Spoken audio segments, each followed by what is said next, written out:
bird came down the walk. He did not know I saw.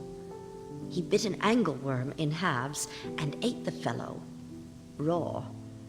And then he drank a dew from a convenient grass, and then hopped sidewise to the wall to let a beetle pass. He glanced with rapid eyes that hurried all abroad. They looked like frightened beads, I thought. He stirred his velvet head like one in danger.